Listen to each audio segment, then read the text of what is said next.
Our next guest is now immersed in governance. Hear how he believes we can make it better, make it sustainable, and make it work for the next generation.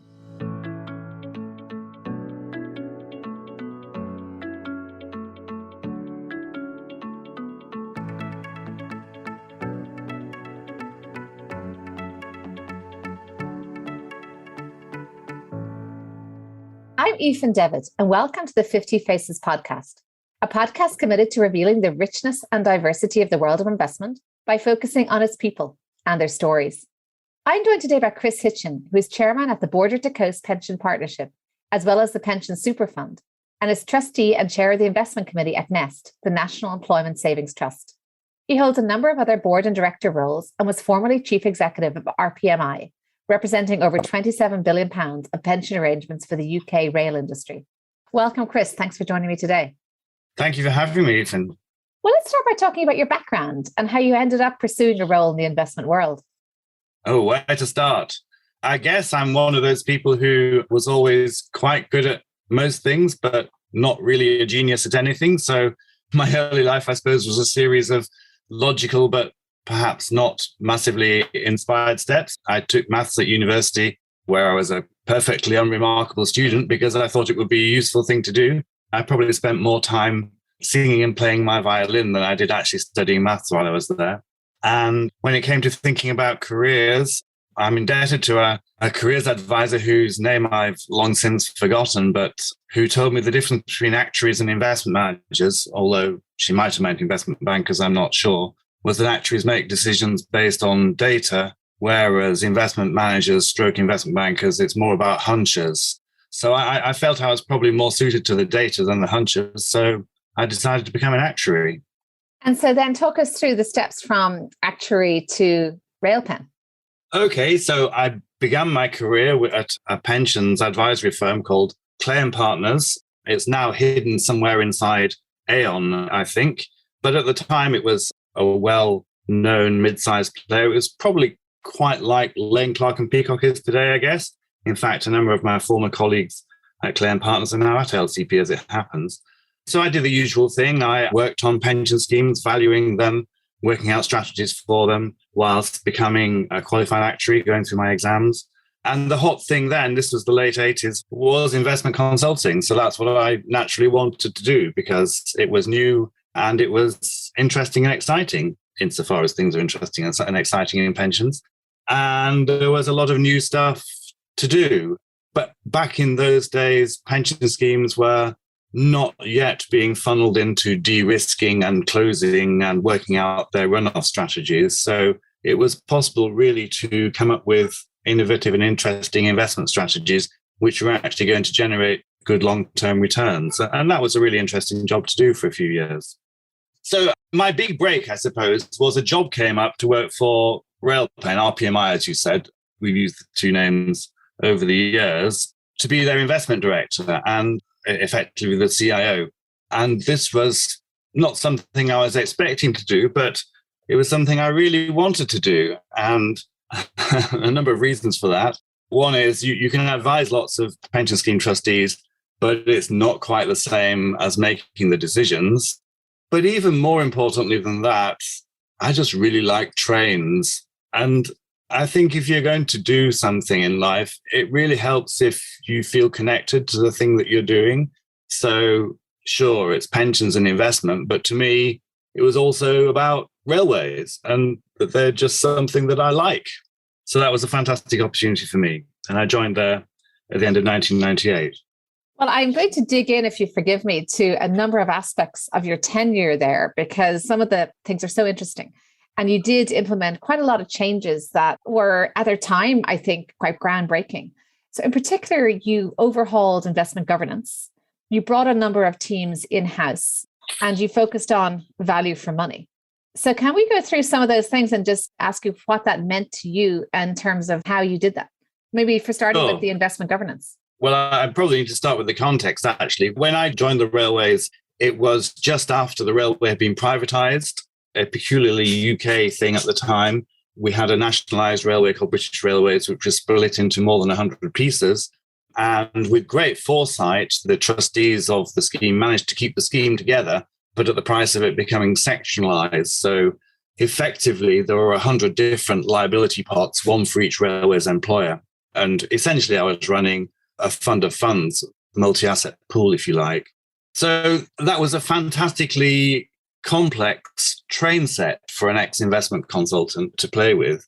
But it did mean that decision-making was kind of atomized. We were setting investment strategy 100 times instead of once. We had 100 sets of stakeholders and, well, still the same 250,000 members who needed to get good pensions at the end of the day. So my time at Rail was largely, and I was there for nearly 20 years, by the way, first as CIO and then as CEO, was largely about trying to make sense of that. I inherited a completely outsourced model. Rail had an internal investment management team back in the 70s, and they'd done some interesting stuff. But I think it was the reorganization of the city, the big bang, that led them to realize that they couldn't at the time afford to employ fund managers on train driver salaries, colloquially speaking. So I inherited an outsourced model, and my job was to make sense of that as well. Probably spent a few years rowing in the wrong direction, trying to introduce investment consulting type approaches. So asset liability models to help the different railway employers construct their strategies. And it was a time when specialist investment management was in vogue. So the thing about investment people, well, all sorts of technical people, is we enjoy complexity. So the natural tendency is to, if you see another shiny thing becomes available, you want to add it to your nest like a magpie. So we did some of that through the 2000s. But it gradually dawned on me that what we really needed was a more holistic approach. We needed, as far as possible, to run the scheme as one scheme whilst respecting the different stakeholders and really to leverage the economies of scale. So the governance review that you mentioned, Ethan, and all the associated work around that was really about trying to make the scheme an effective scale institution, which is actually what's stayed with me through the rest of my career. That's what I'm still trying to do in the things I do now. And the focus on something like, say, value for money, what does that mean? And how does that relate to bringing, say, teams in-house? So value for money is in the eye of the beholder. It is value. It's not just cost. But I've already explained that at Rail, we did have relatively complex investment arrangements. And frankly, we majored on some quite expensive asset classes. And the scheme's still pretty heavily invested in private assets, which are entirely appropriate for a long-term investor. If I reflect, we were probably paying too many layers of hedge fund fees, for instance, at the time. So value for money is partly about looking at the big picture and really working out what the drivers of return are that you have and that you want, and finding the cheapest way to deliver those. And sometimes that just means putting in place simple beta index management, etc.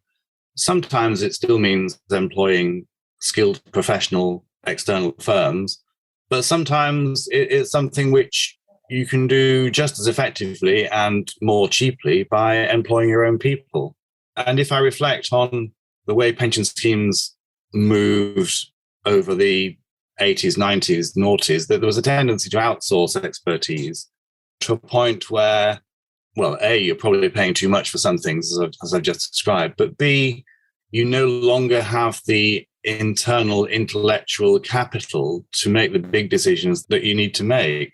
I've often felt that it's relatively easy to outsource small decisions, which stock we should buy today, how to beat that benchmark tomorrow, etc. It's really hard to outsource the big decisions, such as how do we set up the scheme and its strategy to deliver good long-term outcomes for its members and stakeholders. And that's something that trustees and their officers can't really give away. So it's important that they surround themselves with enough talent, frankly, to enable those decisions to be made in an informed way. You can't know if you're getting it right, but you have more chance if you're doing it with a sort of brains trust, I guess. That's an excellent point. I think that's probably why we've seen quite a lot of institutions reverse course, perhaps initially outsource, and then realize perhaps that they have had the brain drain and that they need to get closer perhaps to the action or to the coalface and have to then rehire. So it's a very interesting analysis. One last question on Railpen before we move on to some of your other roles.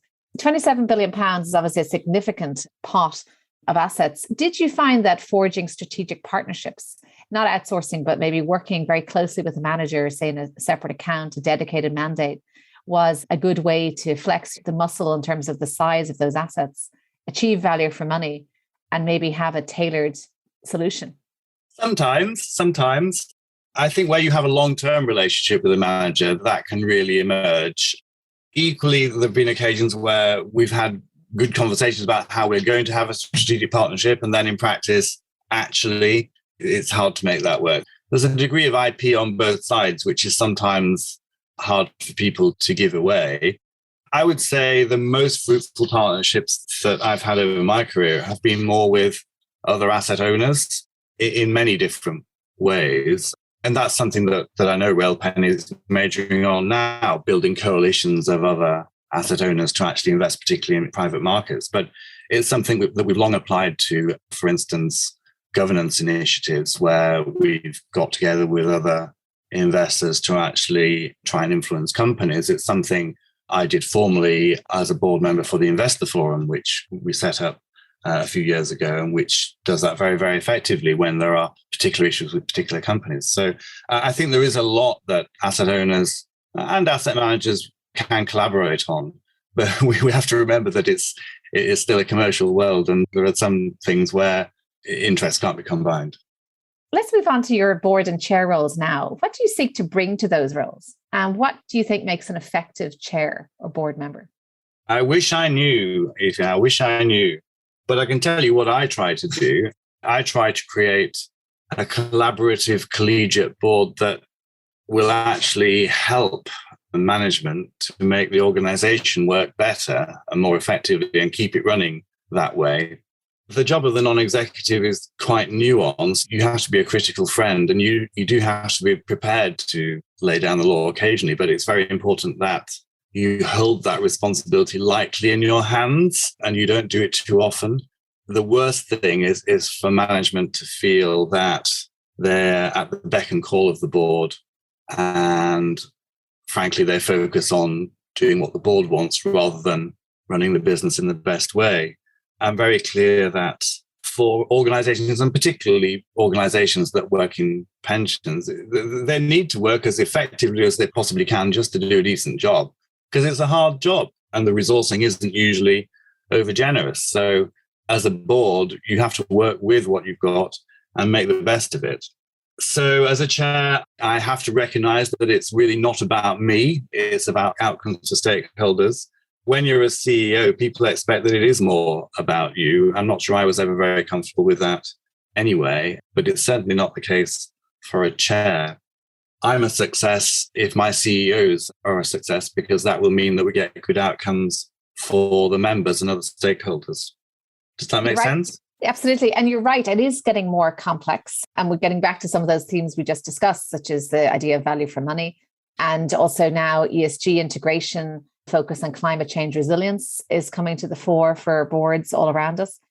It's really important to me that institutions carry on, and that it's not just that one person runs them for a certain amount of time and then they go in a completely different direction. I mean, clearly, I've handed over the reins quite a while ago now, and I wouldn't pretend to be close to what's happening, but I have great confidence in the people and the team that are there. And John Shulman, the chief exec now, he's been involved with the railways for a long time. Richard Williams, the CIO, has actually been involved since before me, because he worked for us as an external asset manager twice. We appointed him twice to different mandates in the fund, and eventually I was able to entice him to come and work inside the team. So I think the most important thing is to build a team that has momentum and resilience, and that will continue. It will obviously continue to develop, and they've been doing, frankly, much greater things since I left than they did while I was there. But the important thing to remember is that pension schemes, they last for decades, sometimes even centuries. And so we need to try and build some of that longevity into the teams that run them as well. And it's important to have that in the governance layer as well. And I'm pleased that at Rail, they still have lots of trustees that I worked with at the time. You have to have some refreshment of the board, but you have to have some continuity as well. There's one trustee called Richard Goldson who lives quite close to me. So I do meet him for lunch occasionally. We talk about railways as well as trains. He actually knows about railways. I just like them. So that's good. So organizational resilience was the thing I wanted to really point up. And I think that's important to build in any organization. It's something I want to build in the organizations I'm working with now. That certainly is the ultimate legacy, to have a strong and sustainable organization. And of course, sustainability is what we're all aiming for. So governance, they're clearly key at the forefront of your mind now. In terms of the ESG integration, climate change resilience issue, is that dominating the agendas of some of the organizations you work with now, such as, say, Nest and Border to Coast? It certainly is. I think Nest has been thinking about these issues for quite a long time, frankly. I've been involved with Nest since 2010, on and off. I'm in my second term as a Nest board member, my second term as investment committee chair. But we set the organization up from the start to be a responsible investor. And for quite a while now, it's employed climate-aware strategies in its investment management. So it's tilted away from carbon-emitting stocks. And very recently, actually, it's moved to excluding certain stocks where, frankly, the team feels that they're not getting the engagement with company management in a way which suggests that company management gets it. There's a danger that if company management doesn't get it, that those assets will become stranded eventually. So there's an investment rationale for disinvestment, in my view, not just a moral stance. Border to Coast, we obviously manage money for a number of different clients. We have 11 local authority funds, as I said. They all collaborate. I think they all are like-minded in many ways, but they nevertheless have their own minds, and they're moving at different speeds on a journey to become sustainable. So we have one client, South Yorkshire Pension Fund, which has announced that it wishes to be carbon neutral by 2030, which is pretty soon. We have others where 2050 is a more realistic goal. And our job as fund manager is to help them all achieve their goals insofar as that's possible to do. From my perspective, it's important that we do that, frankly, because I think it will also help us deliver the best financial outcomes for the members. And in the case of the local authority funds, it's also important to council taxpayers as well. So it's not at all altruistic in my view. Well, we have a phrase at Nest, bigger pensions in a better world. And I think that's a good strapline for all trustees and fiduciaries to bear in mind. Absolutely. And obviously one aspect of the ESG debate is diversity as well as governance, which we've discussed thoroughly here. Any thoughts from you on the diversity of the investment industry? Since you've been in it for many decades, have you seen it improve? Well, I explained my background, and it's fair to say that there wasn't a lot of diversity in the groups that made the same choices as me at the time I made them. I think that has improved greatly. Ethan, you must be an example of that. And within the businesses which I'm involved with, actually, there's a lot of gender diversity. Both Nest and Border to Coast have women as chief execs. Border to Coast has a female CEO as well. Perhaps less evident further down in the portfolio management teams, but we're doing what we can to improve that. More widely, I would say there's been great strides made at board level. I've been a supporter of the investor group of the 30% Club over the years as one example of initiatives which have sought to bring more diversity onto boards. At Border to Coast, by the way, I was the only man on the board for a while. I'm pleased to say we've achieved more of a balance now. So gender diversity, I think, making great strides. Other aspects, particularly ethnicity, not so much. And it probably goes back to the size of the available pool. It's something that we all need to be conscious of. I mean, clearly, I'm a white male of a certain age, so there's not a lot I can do to assist this other than be very aware of my own biases and try and ensure that I'm empowering cognitive diversity on the boards that I'm involved with. And cognitive diversity is partly about protected characteristics, but it's also about just having people who think differently. And in that respect, frankly, a very important tool that I've used over the years is to ensure that we have stakeholders involved in our board. So back at Railpen, whilst we professionalized our governance structures, we made sure that the trustees who came from the rail industry were still involved in all the relevant boards, because they brought that legitimacy that you can't have if you're a hired hand.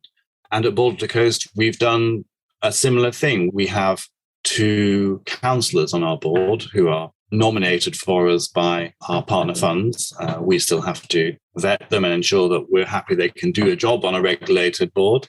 But they've massively increased the richness of our discussions at board level. And they've ensured that, frankly, we never forget about our clients when we're having board discussions. I hope we wouldn't forget about them anyway, but we certainly don't. And that's something which, frankly, the FCA requires us to do. We have to consider both clients and markets when making our decisions as a regulated entity. So I'm very pleased that we can do that in that way. My next challenge is to build a board for the Pension Super Fund, which is a startup I'm involved with. We're looking to consolidate some private sector pension schemes that are more perhaps moving towards not buyout, but runoff, if you like, and where their sponsor probably will do better as a business if they're relieved of the responsibility of looking after the scheme. So that's very much something we're in discussion with the pensions regulator about at present. But we have a trustee board ready and waiting to take on the job. And my job is to build a corporate board, which will govern the corporate entity very much along the lines I've just been describing. Well, you really are unstoppable, Chris. That's quite impressive. And I agree with you. My LGPS work too, having the stakeholder representation on the board really draws the connection to the overall mission and purpose of the entity. So I completely agree with that. Well, let's move on back to some personal reflections. So your career has been a stunning example of, I think, a natural transition from one place to another and moving in seniority all the time. Have there been setbacks or challenges along that way? Are there any lessons learned from them? Yes. Too many to mention in terms of setbacks and challenges. How to group them, though? I think in terms of investments, the key is not to get too hung up on the short term. That's something that I think, frankly, most pension schemes and certainly their advisors got wrong for many, many years. And it's something which I've been seeking to rectify over the last 10 or 15 years. But having said that, you can't just focus on the long term. One of my learnings from the financial crisis of 2007-8 was that even if you're a long-term institution, liquidity still matters. It was puzzling to me that this was the case. But I think what we found at the time was that in times of stress, many assets that even erudite fund managers considered to be liquid assets became very illiquid. So at Railpen, we had a lot of, for instance, credit and spread products, and we couldn't sell them at any price during the crisis. So the only asset which remained liquid were common or garden equities, and you could sell them, but not at the price you wanted to sell them. And I think that's why, if you remember, the UK stock market in particular, it pretty much halved during the crisis. That's because it was the only thing anyone could sell. And we had to pay pensions. The most important thing as a pension fund manager is that you pay the pensions. So a reflection there, a quick dose of humility, is that if you don't have the liquidity, then you can't do your job. Looking now at any key people throughout the course of your career, I'm sure there are far too many to mention, so this is not an exhaustive list. My mother was a grammar school girl, first generation to university. Well, my father was a grammar school boy and first generation university as well. They met at school, by the way. But my mother became a doctor and juggled that with being a mother and homemaker and running the choir and all manner of different things for so long. I suppose one thing that I therefore never had was a sense that there were jobs for men and jobs for women. So I can't claim that I don't have my own biases. I clearly do, but it probably helped me to have such an early picture of at least gender equality in the workplace. So she's been a great influence on me and probably instilled in me a bit of a Protestant work ethic as well. Who else to mention? Well, I probably should mention Peter Murray, who was my first boss at Railpen. He got me into the Pension and Lifetime Savings Association, by the way. He encouraged me. I became chair of that. I was chair during the financial crisis, which was tremendously interesting and challenging time. But the thing I took away from him was that discrimination comes in different forms. because to me, he was just a very successful businessman. He'd been a career Unilever executive before he joined the pensions industry. But his story was that he'd been a Belfast Catholic, and he realized very early on that he just couldn't get on in the Belfast of the 1950s and 60s. So he came to England really to escape and to make something of himself. And that was a bit of a learning for me. Of course, I wasn't unaware of the local situation there, but it's just an example for me that we have to be aware of discrimination in all its forms and seek to remove it. A couple of other people just to mention, because they happen to bracket together. Baroness Jeanie Drake and Lord Paul Miners, they're bracketed together because they were both at one time chairs of PADA, the delivery authority, which was the precursor of Nest. But I knew Jeanie because she did some work with us at Railpens for a while, but she was on the board of a thing called the Pensions Quality Mark that I set up with Joanne Seegers when I was chair of the PLSA. And that was about driving better standards in DC pensions and bringing in charge caps, for instance, before the government did that. But Jeanie is just so meticulous and so thoughtful and so indefatigable work that she continues to do in the Lords to this day. So she's been a great inspiration to me.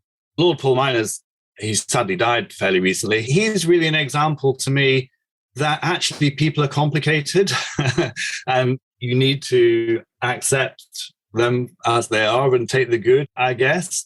I tend not to have a lot in common with most city grandees. I probably didn't have a lot in common with him. And by the way, we did fall out when I was chair of the PLSA because he came to our conference and told us effectively that pension scheme trustees were to blame for the financial crisis because we were asleep at the wheel when all these banks were getting ahead of themselves. And I didn't accept that at all. I thought that was a very lazy piece of blame deflection. He was a government city minister at the time. But nevertheless, he had a lot of great instincts. As I've said, he was chair of Nest Precursor for a while. He also chaired The Guardian, where I sit on an investment committee that helps them invest the money that backs the paper. And he had a lot of good instincts. So I suppose what I learned from that is that, as I said, people are complicated and you can get good things out of everyone. And the challenge is to try and maximize those and not get too focused on the other things. So many other people I could mention, even. I feel embarrassed. It's invidious to mention anyone, but you probably don't have time for a 2-hour podcast. No, and we did notice not an exhaustive list. So I'll give you that disclaimer. And my last question is around any wisdom or keywords of advice or creed or motto that you live by. Maybe that you've heard from one of these people or that you've developed on your own. Well, I think I've already said several times that I try to focus on the long term. We can't really picture it, but if we don't, then we're destined not to do right by it. My pithiest instruction to myself, I suppose, is to do the right thing, which I seem to have mysteriously picked up from Spike Lee somewhere along the way without being a great aficionado of his films. But do the right thing, I think, is a good instruction for anyone involved in a fiduciary type relationship. It's certainly what I try to do. Well, thank you so much, Chris. I said before, you are unstoppable. And the volume that we've discussed here has been quite formidable indeed. I think to blend the interests you mentioned of trains, violins, singing, and governance is more than impressive. And I have learned a lot through working with you. I've enjoyed witnessing your chairing, whether it be of a meeting or an event. And I think you are a great asset to the pensions industry. So thank you so much for coming here and sharing just some, I'm sure, just a fraction of your insights with us. Yeah, far too kind, but I'll take it.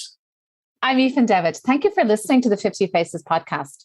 If you liked what you heard and would like to tune in to hear more inspiring investors and their personal journeys, please subscribe on Apple Podcasts or wherever you get your podcasts. You can find all of our content on the 50 Faces Hub, where you'll find a library of role models, resources, and other solutions to enhance your career. This podcast is for informational purposes only and should not be construed as investment advice, and all views are personal and should not be attributed to the organisations and affiliations of the host or any guest.